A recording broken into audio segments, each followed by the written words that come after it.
Bueno, aquí de regreso. La situación en Venezuela, como usted sabe, la Asamblea Nacional hizo una declaración o se pronunció en el sentido de que el presidente no deja que se convoque y se haga el referéndum revocatorio y evidentemente lo interpreta como un golpe de Estado presidencial. Y el presidente estima que la Asamblea Nacional está fuera de su lugar. Los sucesos que ocurrieron, ahí están viendo ustedes imágenes, fue que algunos activistas próximos al partido en el gobierno invadieron la Asamblea. Sin embargo, la Asamblea se pronunció y mañana está convocada, creo que se denomina así, la toma de Caracas o la toma de Venezuela. Vamos a hablar con tres personas. Don Jair Dabroy, que es analista en temas internacionales. Jair, buenas noches. El señor Leonardo Ruiz, de la Mesa de Unidad Democrática, venezolano residente en Guatemala. Y vamos a intentar establecer conexión con María del Carmen Montero, que es especialista en Derecho Penal, Criminología y Derechos Humanos desde Venezuela. Vamos a empezar con ustedes hasta que esté la conexión.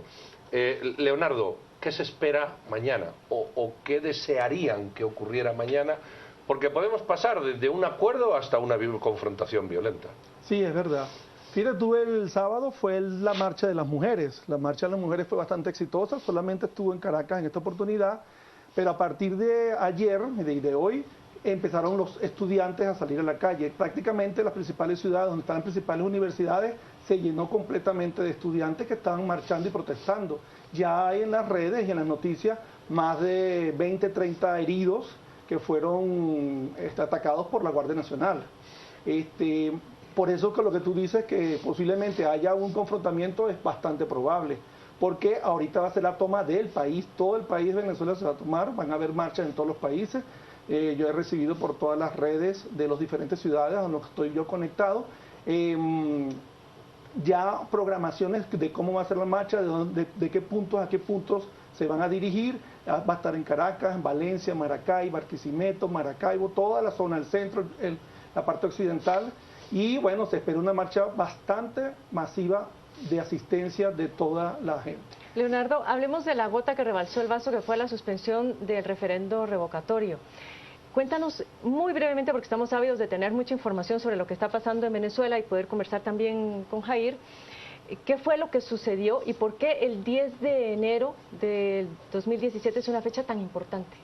Sí, mira, el artículo 72 de la Constitución establece muy claramente que todos los cargos de elección popular son revocables. No te dice que pueden ser, no, son revocables de facto.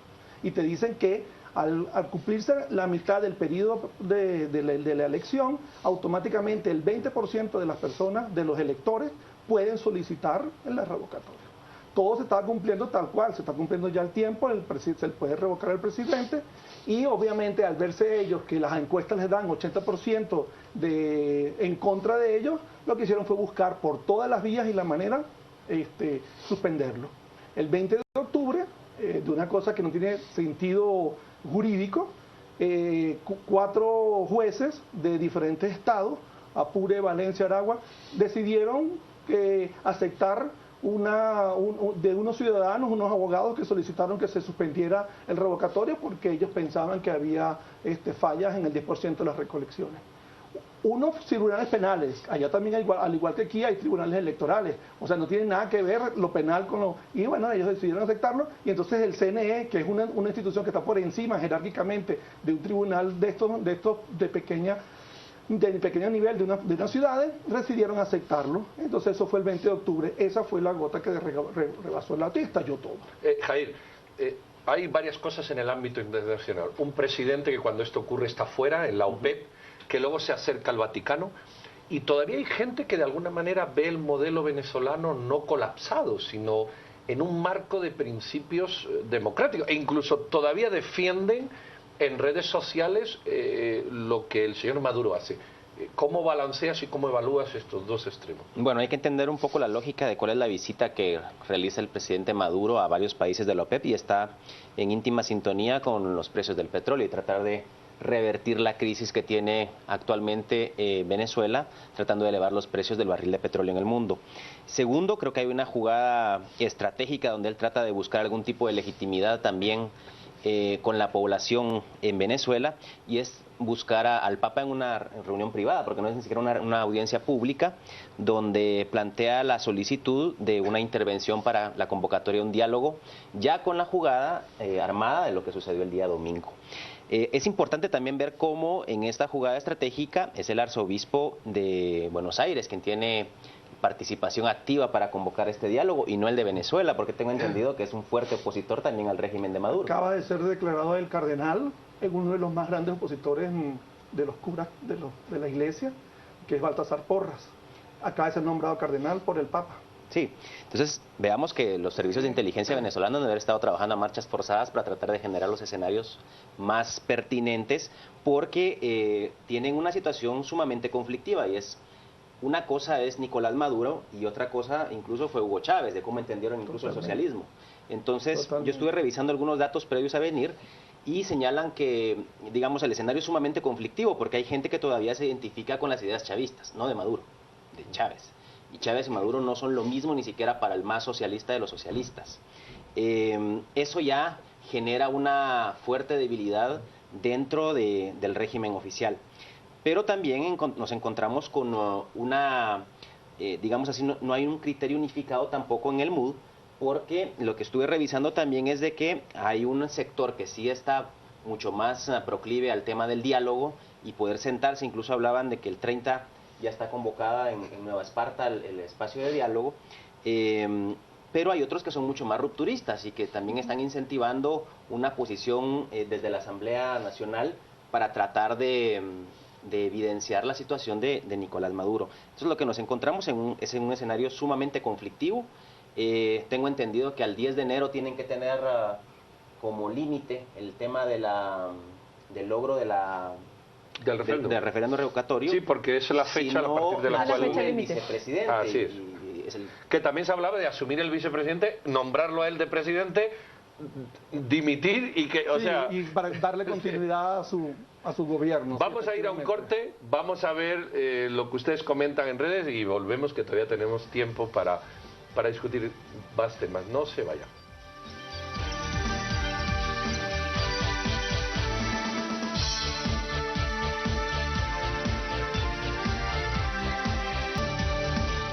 Bueno, aquí estamos de regreso. Como les decíamos al iniciar, tenemos a una invitada desde Venezuela, una ex jueza, María del Carmen Montero. Buenas noches. Buenas noches. María del Carmen, en 2 minutos, ¿qué sentís? ¿Qué padecéis? ¿Qué nos contarías a quienes estamos fuera de Venezuela de la percepción que hay en Venezuela en estos momentos? Bueno, en estos momentos hay una situación complicada a mi juicio. Se están haciendo los preparativos. Mañana hay una gran marcha, la que le llaman la toma de Venezuela. Estamos viviendo en una dictadura, o sea, ese límite que estaba antes entre la democracia y la dictadura se rompió cuando suspendieron el referéndum revocatorio.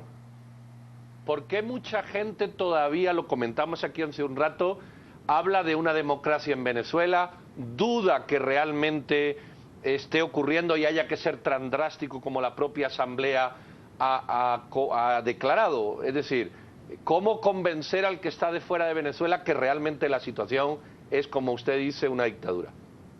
Bueno, desde el momento que suspenden un derecho humanitario fundamental como es el derecho al voto y que le daba legitimidad al gobierno, además, los gobernantes, para ellos es un deber contarse y consultar al pueblo. Y si no podemos consultar al pueblo, estamos en una dictadura.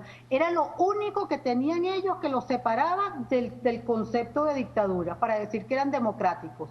Porque ellos argumentaban, o sea, el gobierno argumentaba que ellos habían ganado 19 elecciones. Y si ahora no lo permiten, es más, ahí está la de gobernadores incluso, pospuesta para el año que viene. Doctora, por el lado del Congreso, el Congreso pues ha dicho que ha habido una ruptura constitucional y que lo que hay en Venezuela es un golpe de Estado. Por su lado, el presidente Nicolás Maduro también habla de un golpe por parte del Parlamento, que está solicitando un juicio político. Algunas personas dicen que ese juicio político no podría ser porque la figura no existe dentro de la Constitución, pero sí la de responsabilidad política. Aclárenos un poco cómo está este lío legal. No, o sea, si el Congreso puede establecer una responsabilidad política es porque hay una apertura a un juicio político al presidente. Y es justamente en su labor contralora van a examinar si él ha cumplido o no con su función de presidente. Es más, tengo entendido, lo último que escuché, que el presidente está citado para el 1 de noviembre, la semana que viene. María del Carmen, ¿qué espera usted mañana? ¿O qué desea? Mañana, ¿qué deseo? A mí me gustaría de verdad que amaneciéramos para retomar el hilo constitucional, porque desgraciadamente ellos están en lo suyo y no les importa, o sea, no les importa el país se está cayendo a pedazos y al gobierno no le interesa que se caiga a pedazos. Doctora, ¿usted cree que el diálogo es posible en Venezuela? ¿Perdón? ¿Usted cree que el diálogo es posible en Venezuela? Es otra pregunta que le quiero hacer aquí a su connacional que está acompañándonos en el set. El diálogo siempre debe ser posible. Lo que pasa es que se debe ir en igualdad de condiciones y sobre puntos de anticipación. O sea, uno se sienta a la mesa de diálogo con propuestas firmes, y hasta ahora no creo que haya de ninguno de los dos lados propuestas de ninguna naturaleza. María del Carmen Montero, muchísimas gracias, le deseamos lo mejor a usted y a todos los venezolanos y vamos a estar pendientes bueno, es un país de América Latina, también es un país del mundo y tiene dentro a un montón de gente que evidentemente quiere y lucha por sus aspiraciones. Le deseamos lo mejor, muchísimas gracias, vamos a seguir con los invitados en el set. A mí me gustaría que en 30 segundos comentara cada uno lo que la ex jueza ha dicho. Sí, mira, los venezolanos, para responderle a la pregunta que queremos nosotros, el revocatorio. Eso está en la Constitución, artículo 72, bien claro, y eso es lo que se tiene que hacer. Y el diálogo es ese. ¿Cómo hacemos para que salga el revocatorio? Porque eso está en la ley, pues. Y eso nosotros es un derecho para nosotros, como lo dijo ella, es un derecho a la votación. Que se cuenten. Eso es mi final, el revocatorio.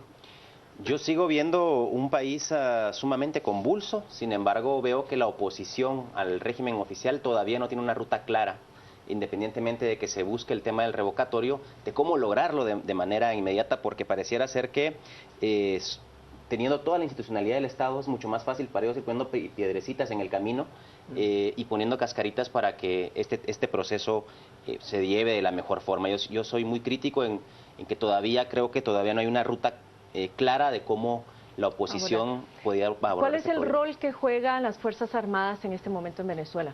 Esa pregunta, como venimos hablando ahorita, es para otro programa. Lamentablemente los militares actualmente, sobre todo los del alto mando, pues están totalmente, hoy salió en CNN el ministro de la Defensa Padrino defendiendo a capa y espada al presidente Maduro y no a la Constitución. Y eso es algo totalmente absurdo.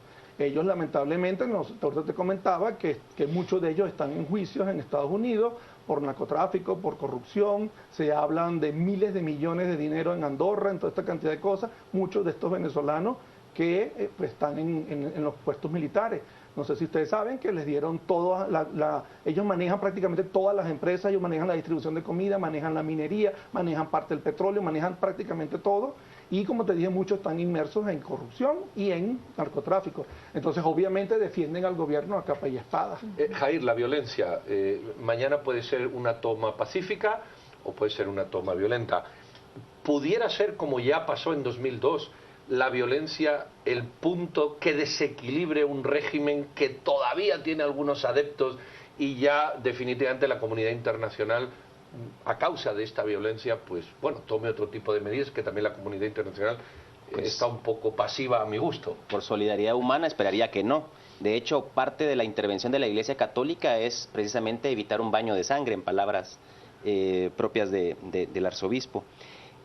Yo considero que, digamos, hay que tener algo de claro. Una cosa es de que exista diálogo y otra cosa es que habiendo diálogo no significa que no haya revocación. Entonces puede haber revocación y puede haber un espacio de diálogo. Bueno, pues hasta aquí hemos llegado. Tenemos 30 segundos. ¿Tiene Maduro alguna salida? Porque obviamente cuando un gobernante no tiene salida se refugia.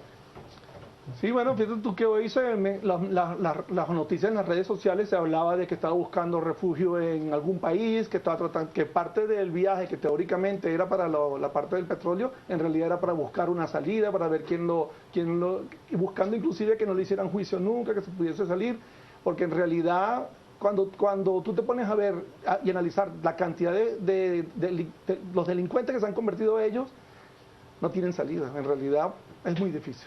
Bueno, la verdad que le deseamos mejor a todos. La violencia no es buena, pero evidentemente la opresión tampoco. Habrá que buscar esa propuesta que Jair decía de revocatorio sí, violencia no. Vamos a ver si mañana se dan las circunstancias. A ver si la venida del Papa nos ayuda. Bueno, lo cierto es que a los venezolanos les deseamos lo mejor, a los de allá y a los de acá y prácticamente a todos, porque cuando un grupo humano va mal, evidentemente nos salpica a todos si realmente estamos subidos a la raza humana, ¿cierto, Carmen? Así y de es. momento ahí estamos. Ya estamos. Bueno, totalmente. algunos no nos vean así, pero ahí estamos. Muchísimas gracias a los dos, muy amable también a María del Carmen de Venezuela y a ustedes muchísimas gracias por estar detrás de las pantallas pendientes de nosotros. Vamos a pasar con Marjorie a ver qué nos cuenta para esta noche, doña Marjorie.